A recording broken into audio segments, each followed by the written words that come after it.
Chers frères et sœurs, bonjour. Nous sommes le mardi gras 17 février 2026. Je suis Joseph de Marie Béakabonga, laïc salvatorien dans la région de Lubumbashi, chercheur en théologie, catéchiste et apologète. Il est question ici de voir entre le carême et le ramadan quelle est l'identité chrétienne durant ces temps de carême qui va commencer ce mercredi des cendres. Il faut comprendre pour ne pas confondre. Deux voix, deux esprits qui sont différents. Pourquoi nous avons pris cette initiative? Chers frères, c'est parce que la Providence veut qu'en cette année 2026, l'entrée en carême, c'est-à-dire le mercredi des cendres, coïncide quasiment avec les débuts du ramadan, parce que le ramadan commence ce soir. Alors, cette simultanéité, si on peut la considérer ainsi, cette coïncidence temporelle ne doit pas être une confusion spirituelle, pour voir que non, le carême peut être comme le ramadan. C'est-à-dire, c'est pourquoi notre devoir, en tant que fidèle baptisé, prêtre, prophète, roi, en tant que catéchiste, apologète, nous avons pris cette initiative de donner les clés de lecture pour que notre jeune, nous chrétiens catholiques, ne soit pas une imitation sociale, mais une adhésion théologale, c'est-à-dire l'adhésion à la foi.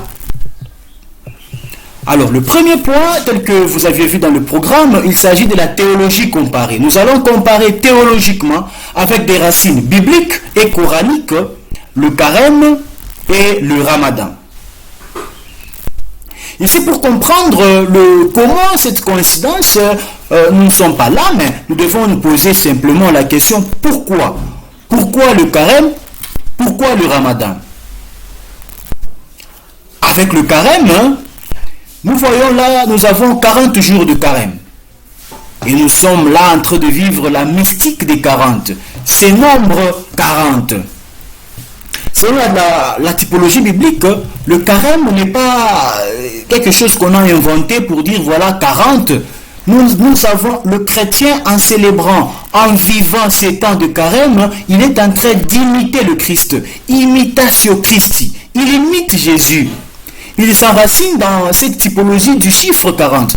Le numéro 40 dans la Bible, dans la numérologie biblique, le numéro 40 c'est le symbole de l'épreuve qui mène à la rencontre avec Dieu. Voilà une brève cause ou raison du 40. 40 c'est un symbole c'est un nombre qui symbolise cette épreuve qui achemine une épreuve qui mène à l'homme de se rencontrer avec Dieu.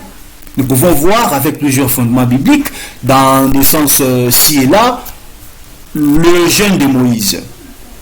Exode chapitre 34, verset 28, nous voyons là que Moïse demeura là avec le Seigneur 40 jours au mont Sinaï et 40 nuits. Il ne mangea pas de pain et ne but pas d'eau.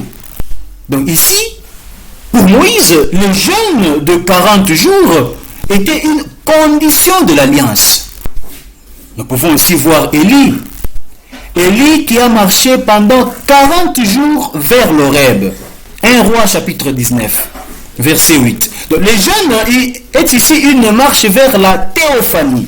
Une marche vers Dieu. Une marche vers la vision divine. Vers la manière de contempler Dieu. Pour contempler Dieu, on ne le contemple pas directement, il fallait cette épreuve qu'Élie a faite. Mais le symbole le plus marquant ici, il s'agit du fondement christologique. L'essentiel même, c'est Jésus conduit par l'Esprit au désert. Et après avoir jeûné 40 jours et 40 nuits, il livre Matthieu chapitre 4, Matthieu chapitre 4. Nous avons là la raison fondamentale pour laquelle le 40 est choisi. comme Jésus qui est monté, qui est allé au désert, il passait 40 jours, 40 nuits. Ici, on doit comprendre que Jésus n'est pas allé au désert pour se purifier. Jésus n'est pas allé au désert pour se purifier avant de rencontrer Dieu. Mais non, ici, Jésus, étant sans péché, il jeûne pour vaincre la tentation à notre nom. C'est pour nous ouvrir alors cette brèche, pour que le carême chrétien soit donc une participation sacramentelle à la victoire de Jésus.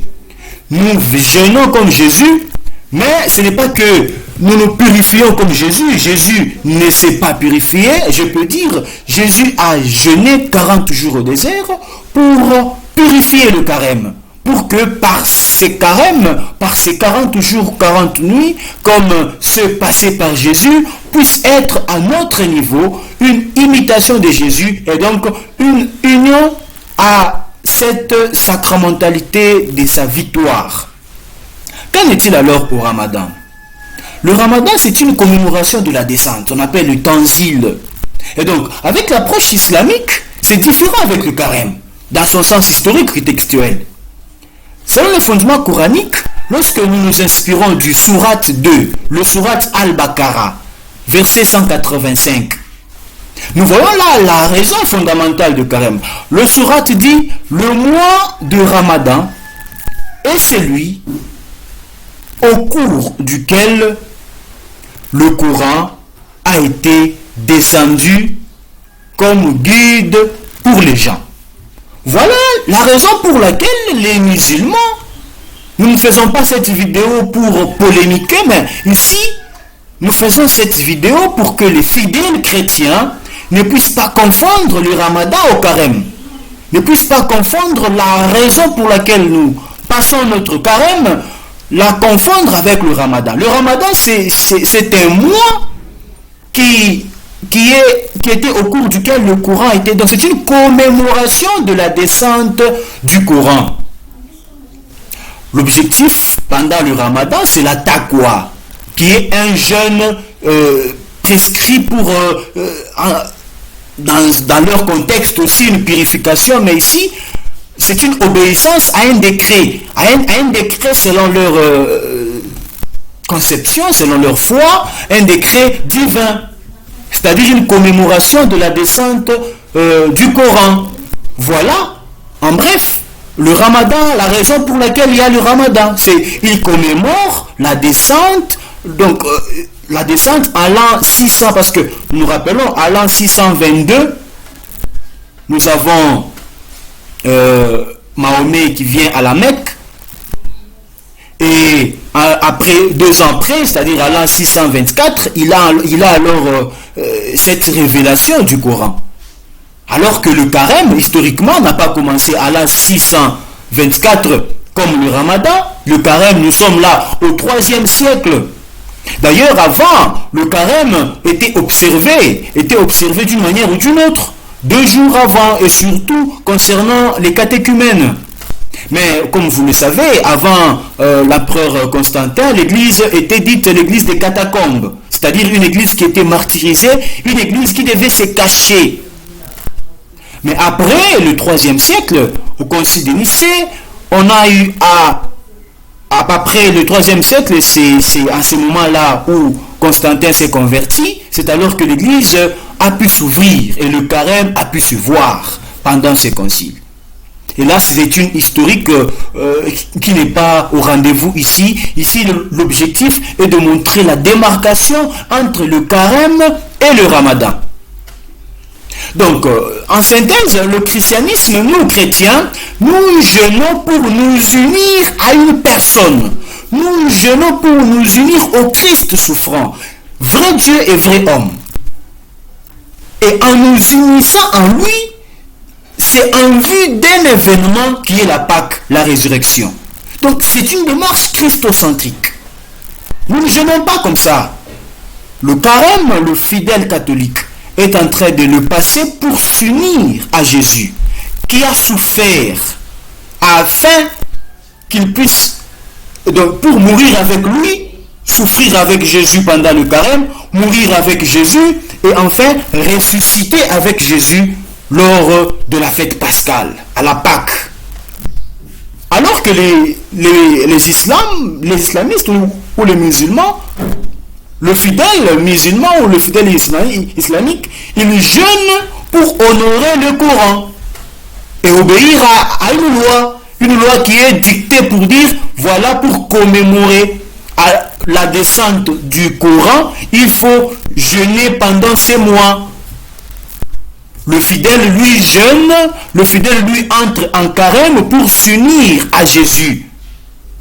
Vrai Dieu et vrai homme. Le Christ souffrant.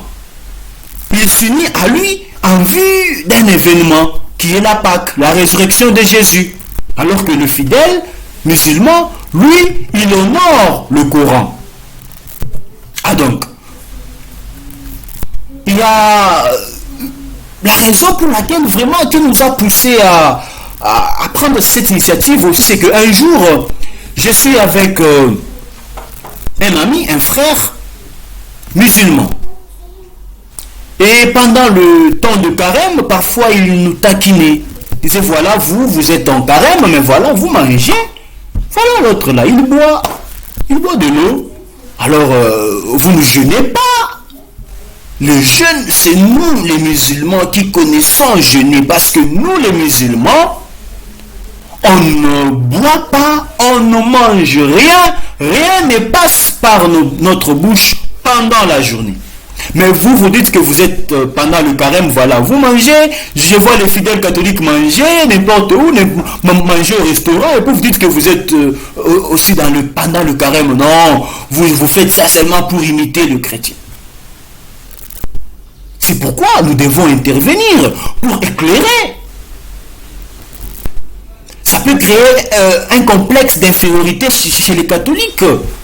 Pourtant, ils doivent s'espérer heureux. Nous devons nous espérer, nous espérons heureux. Et donc, ici, dans la performance du jeûne, ne tombons pas dans cette hérésie des pélagiens, où on pensait que, comme le ramadan exige une privation totale, il est le meilleur. Donc, comme je ne mange rien, je ne bois rien, je suis là, alors moi je jeûne plus que le catholique, lui qui il prend du thé le matin, pourtant il est pendant le carême. Mais non, le christianisme dit ceci: le salut n'est pas acquis par la seule force de mes œuvres. Mes œuvres seules ne peuvent pas m'enquérir le salut. La douleur de l'estomac pendant mon jeûne ne peuvent pas me sauver. Ce qui va me sauver, c'est la charité qui accompagne ce que je fais. Rappelez-vous l'apôtre Paul quand il disait aux Corinthiens 13, qu'est-ce qu'il leur disait? Tout ce que vous pouvez faire, s'il manque l'amour, eh bien, vous ne faites rien. L'amour doit vraiment être dans tout ce que vous faites. Vous devez avoir l'amour. Vous pouvez déplacer les montagnes, s'il vous manque l'amour, vous ne faites rien. Voilà ce que nous voyons. Mais le jeûne nous est appris par Jésus. Jésus nous a appris le jeûne en Matthieu chapitre 6. Ici, d'abord pour parler du jeûne comme on le dit, le fidèle, le jeûne, ne prenons pas le jeûne comme une grève de faim, puisque la grève de faim, ça existe aussi. Un prisonnier peut gréver, peut dire je ne mange pas, puisque mes droits ne sont pas respectés. Ouais, ça existe. Un enfant peut dire comme je suis fâché, papa, je ne mange pas. Mais ce n'est pas ça le jeûne. Jeûner, ce n'est pas refuser à manger. Ça, c'est une erreur qu'on doit enlever dans nos têtes. Un politicien peut refuser de manger en prison parce que ses droits ne sont pas respectés. Il faut qu'on respecte ses droits. Et a-t-il jeûné? Non. Le jeûne, ce n'est pas un régime alimentaire. Pour dire, voilà, pendant ce temps, le jeûne n'est pas un régime alimentaire. tout ce que nous devons faire demande une sobriété quelque part. À la différence des musulmans qui s'accentuent sur une visibilité. Ici, l'anthropologie du jeûne diffère radicalement sur la question de la visibilité sociale. Chez nos frères musulmans, nous avons cette rupture festive dont le ramadan est marqué par une rupture quotidienne. On appelle ça l'iftar. Donc chaque soir, on s'y rencontre dans le quartier. On sait que voilà, là-bas, ils sont en jeûne. Ils s'y rencontrent. Ils ont clôturé leur jeûne de la journée. Mais chez le chrétien, ce n'est pas comme ça. Chez nous, le jeûne doit se montrer comme une pénitence continue. C'est ça le jeûne. En nous exigeant une sobriété, mais surtout il exige une intimité avec Dieu. Matthieu 6, 17. Mais toi, quand tu jeûnes, parfume ta tête et lave ton visage, afin de ne pas montrer aux hommes que tu es en train de jeûner. Donc, ici, il faudrait que quand tu es au travail, que tes collègues du service au bureau ne puissent pas être au courant que tu es en train de jeûner. Puisque le jeûne, ce n'est pas une œuvre dont nous devons nous enorgueillir. Ça doit nous donner une honte devant Dieu, une pénitence. Puisque le jeûne, pour nous, pas pour les autres, pour nous, le jeûne, c'est un sens de la souffrance. Puisque en islam, par exemple, le jeûne est une épreuve de discipline soumise à la volonté d'Allah, dans leur foi, d'avoir révélé ou descendu le Coran. Mais par exemple, chez nous, le jeûne, c'est une kénose. Chez nous, le jeûne, c'est une kénose. Ce n'est pas ce que les autres peuvent penser de nous. Chez nous, le jeûne, c'est la kénose. Eh bien, cette kénose,